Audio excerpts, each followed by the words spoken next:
هلا وهلا، وحمص بطحينة من أطيب أنواع المقبلات. اليوم راح نسويه بلونين مختلفات. يلا نبدأ.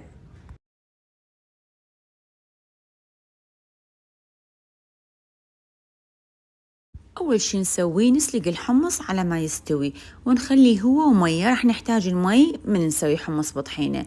الكميات اللي أنا سويتها 300 غرام من الحمص المسلوق. الكل 100 غرام أخلي أني تقريبا ملعقة طعام من الراشي. هذه الطريقة اللي أنا أسوي بيها واللي يطلع بيها الطعم مال حمص بطحينة فتشي. راح أخلي عليها نص ليمونة همين، وأخلي زيت الزيتون، وأخلي ثوم يا أما مهروس أو ثوم أنتو ترموه، ورشة ملح.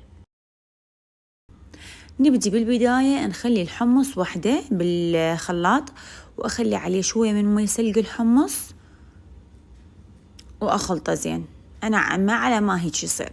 بعدين أضيف باقي الإضافات اللي عندي، اللي هي زيت الزيتون والراشي وعصير الليمون والثوم المهروس وشوية ملح. أخلطهم سوا.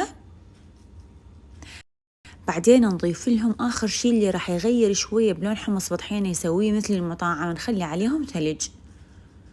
الحمص بطحينة ما راح ياخذ من عندكم 10 دقائق إلى ربع ساعة ويصير جاهز. وهيك صار عندنا أول نوع جاهز. قوام مو طبيعي وطعم يخبل، ناعم كلش ولونه كل صافي وكل سهل بالفرد.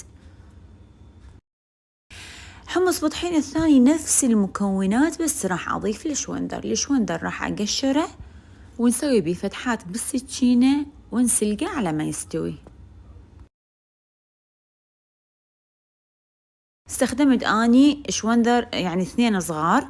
راح اسوي الحمص بطحينة مثل ما سويته قبل شوية، بس بعدين راح اقطع عليه الشوندر ورا مستوى واضيف لهم ثلج نفس ما سوينا، بس اضافة الشوندر هي الزايدة راح يعطيني طعم ثاني ويعطينا هذا اللون. هسه النوع الثاني هم صار عندي جاهز.